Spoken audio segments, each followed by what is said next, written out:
ವಿಧವಾ ವೇತನ ಮತ್ತು ವಯಸ್ಕರ ವೇತನವನ್ನು ಕೂಡಲೇ ಬಿಡುಗಡೆ ಮಾಡಬೇಕೆಂದು ಆಗ್ರಹಿಸಿ ಶಾಶ್ವತಿ ಮಹಿಳಾ ವೇದಿಕೆ ವತಿಯಿಂದ ಮಹಿಳೆಯರು ಜಿಲ್ಲಾಧಿಕಾರಿಗಳ ಮೂಲಕ ಸರ್ಕಾರಕ್ಕೆ ಮನವಿ ಮಾಡಿಕೊಂಡಿದ್ದಾರೆ.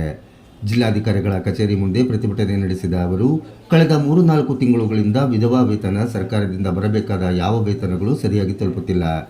ಇದನ್ನೇ ನಂಬಿಕೊಂಡ ಅಸಹಾಯಕ ಬಡ ಹೆಣ್ಣು ಮಕ್ಕಳು ಆಸ್ಪತ್ರೆ ಮತ್ತು ಇತರ ಖರ್ಚಿಗಾಗಿ ಕಾಯುವಂತಾಗಿದೆ.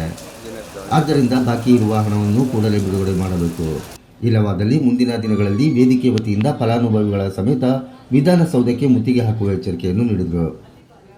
ಶಿವಮೊಗ್ಗ ಮಹಿಳಾ ನಾಗರಿಕರ ಪರವಾಗಿ ಹಾಗೂ ನಮ್ಮ ಶಾಶ್ವತಿ ಮಹಿಳಾ ವೇದಿಕೆ ಪರವಾಗಿ ನಾವಿವತ್ತು DCFC ಮುಂದೆ ಮನವಿ ಕೊಡ್ತಾ ಇದ್ದೀವಿ. ವಿಷಯ ಬಂದು ವಿಧವಾ ವೇತನ ಮತ್ತು ವಯಸ್ಕರ ವೇತನ ಬಿಡುಗಡೆ ಆಗಿಲ್ಲ. 5-6 ತಿಂಗಳಿಂದ ಮಹಿಳೆಯರಿಗೆ ಅನ್ಯಾಯ ಆಗ್ತಾ ಇದೆ.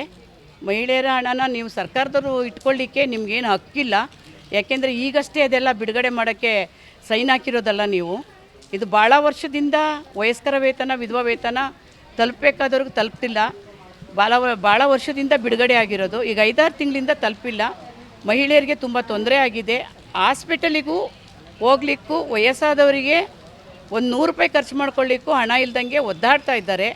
ಹಾಗಾಗಿ DC ಅವ್ರಿಗೊಂದು ಮನವಿ ಕೊಟ್ಟಿದ್ದೀವಿ. ಹಾಗೆ ನಮ್ಮ ರಾಜ್ಯ ಸರ್ಕಾರಕ್ಕೂ ಒಂದು ಮನವಿ ಕೊಡ್ತಾ ಇದ್ದೀವಿ, ರಾಜ್ಯಪಾಲರಿಗೆ, ರಾಜ್ಯ ಸರ್ಕಾರ ಮುಖ್ಯಮಂತ್ರಿಗಳಿಗೆ. ಹಾಗಾಗಿ ದಯಮಾಡಿ ಎಲ್ಲ ಹಣನೂ ಬೇಗ ಬಿಡುಗಡೆ ಮಾಡಿ. ಎಲ್ಲದಕ್ಕೂ ನೀವು ಬಿಟ್ಟಿ ಭಾಗ್ಯ ಕೊಡ್ತೀವಿ ಅಂತ ಅಂದ್ಬಿಟ್ಟು ಓಟ್ ಹಾಕಿಸ್ಕೊಂಡ್ರಿ. ಇದು ಶಿವಮೊಗ್ಗ ಮಹಿಳಾ ನಾಗರಿಕರು ಕೇಳ್ತಾ ಇರೋದು, ನಾವಲ್ಲ. ಹಾಗಾಗಿ ದಯಮಾಡಿ ಈ ಹಣಗಳೆಲ್ಲ ಸರಿಯಾದ ಸಮಯಕ್ಕೆ ಬಿಡುಗಡೆ ಮಾಡಬೇಕು ಅಂತ ಕೇಳ್ಕೊತಾ ಇದ್ದೀವಿ. ಬಿಡುಗಡೆ ಮಾಡಿಲ್ಲ ಅಂದರೆ ಮುಂದಿನ ದಿನಗಳಲ್ಲಿ ಯಾರು ಫಲಾನುಭವಿಗಳು ಹಣ ತಗೊಂಡಿಲ್ಲ ಅವ್ರನ್ನ ಕರ್ಕೊಂಡು ಬಂದೇ ನಿಮಗೆ ಹೋರಾಟ ಮಾಡಿ ನಿಮ್ಮ ವಿಧಾನಸೌಧಕ್ಕೆ ಮುತ್ತಿಗೆ ಹಾಕ್ತೇವೆ ಅಂತ ಹೇಳ್ತಾ ಇದ್ದೇನೆ.